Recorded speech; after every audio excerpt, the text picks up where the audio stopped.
আজকে আমরা খেলার উদ্দেশ্যে একটি মাঠ পরিষ্কার করার উদ্যোগ নিয়েছি। আমার কাকু অলরেডি কাজ শুরু করে দিয়েছে, আর তার সাথে আমার কাকুর বন্ধুবান্ধব, এলাকার ছোট ভাই ব্রাদার সবাই মিলে একসাথে কাজ শুরু করে দিলাম। মাশাআল্লাহ কাজ অনেক সুন্দরভাবে আগাচ্ছে। আর আমাদের বালা, যার কথা না বললেই নয়, দেখা যাচ্ছে সে কর্নার তো অনেক ভালো তোলে, কর্নারের কাজ শুরু করে দিয়েছে। আমার ভাইস্তি কাজ 1 ফুটা করবে, পানি 4 ফুটা খাবে, তার যেইটি কাজ সে সেটি শুরু করে দিয়েছে। পানি খাবি আর ও ঘুরি ঘুরি বেড়াবি, ওর কাজের কোনো মনে করো দিক ঠিক নেই, ওর রকমের পুঙা মারাই ওর কাজ। তারপরে দেখছি তো আমাদের সোহাগ সে সাইডের দাগ অনেক সুন্দর করে করতেছিল। তার মাঝে আমাদের রাতুল মামু বিস্কিট নিয়ে চলে এসেছে। সকাল থেকে সবাই কাজ করতেছিল, তারা অনেক ক্লান্ত। তার মাঝে একটু বিরতি নিল সবাই পানি, বিস্কিট সবাই 1-2টা করে নিতে থাকলো।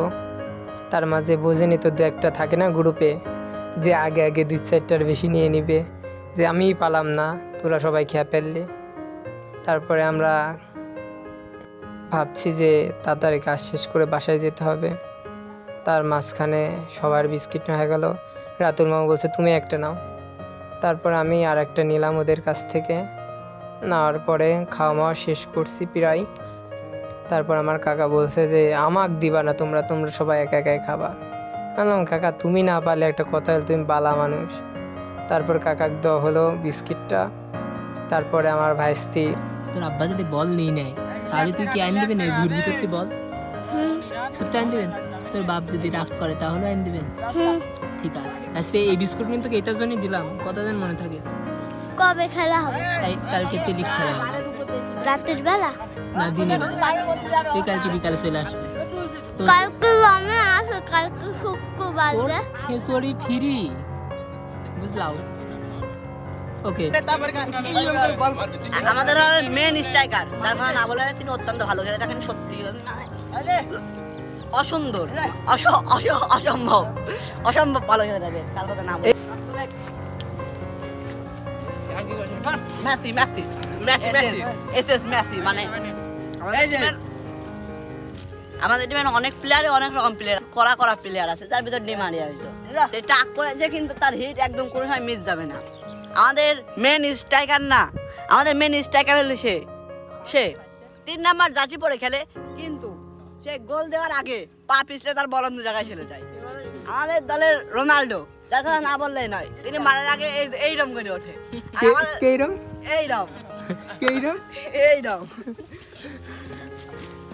তোর আব্বার নাম কি?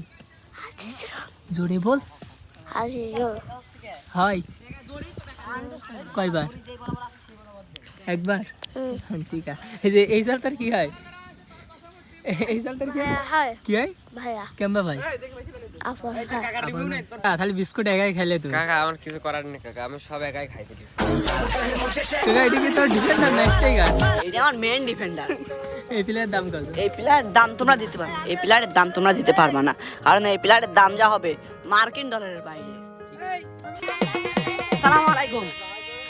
এটা কি রাখো সুরা? এটা তো দলের কি হয়? না বলে তিনি মানে তার নাম দেখলেই সব কেঁপে ওঠে। ব্যান্ড ব্যান্ড ব্যান্ড, কোনো ব্র্যান্ড না, ব্যান্ড, এলাকার থেকেই ব্যান্ড। হ্যাঁ বল। আমাদের ছেলেপেলের ইচ্ছা ছিল যে একটা খেলা করার, ওই জন্য আমরা মাঠটা তৈরি করলাম। খোলা খান কি চলে শেষে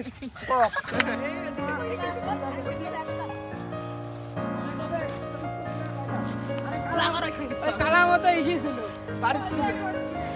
কি রামদা তোরা এত দেরি করা লিগা? ও সিদ্ধ সব ঠাপা।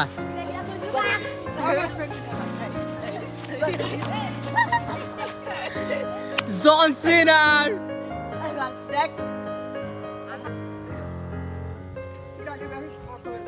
জয় হেগা, আমরা তোমাকে একটি কথাই বলতে চাই, আমরা যে ছেলে পেলে মিলে এত সুন্দর একটা মাঠ তৈরি করছি, এখানে আমাদের অনেক কষ্ট হয়েছে। এই মাঠের উপর আমাদের অনেক টাকা খরচ করতে হবে। আমরা যে লিগটা ছাড়বো, এই লিগের উপর আমাদের অনেক টাকা লাগবে। আর তোমার কাছে বিনীত নিবেদন আমার, একটি ফুটবল আমাদের লাগবে। এই ফুটবলটা আর কিচ্ছু নাই, এই ফুটবলটার চামড়া উঠে গেছে, মানে এই ফুটবল লিক হয়ে গেছে কিন্তু আমরা ছেড়ে ছেড়ে খেলছি, মানে এই ফুটবল আর খেলা যাবে না। আমরা তোমার কাছে আমরা একটি বল আবেদন করছি, কি রে তোরা হাত তালিস না? একটি বল আমরা চাই। কাজের পর সবাই দুটি দলে ভাগ হয়ে আমরা একটা খেলার আয়োজন করলাম। আমাদের টাক শুরুতেই ডিফেন্ডার স্ট্রাইকার হয়ে গেল, সে বল নিয়ে যাতে যাতে গায়ে মারল। কর্নার এখনও খেলা যায়নি, গোলকির বল থেকে শুরু করা হলো। গোলকি রাতুলকে পাস দিল, আমাদের এনএস নীরব সে বাধা দেওয়ায় আউট হয়ে গেল। আবার আমাদের স্ট্রাইকার বল নিয়ে গোলকির দিকে মারলো, ওর বল গোলকিতে যায় না, প্লেয়ারের গায়ে ছাড়া লাগে না, আবার মারলো, আবার গোলকির বল। খেলা এভাবে চলতে চলতে সবাই আনন্দ উল্লাস করার পর আমরা সবাই বাসায় চলে গেলাম।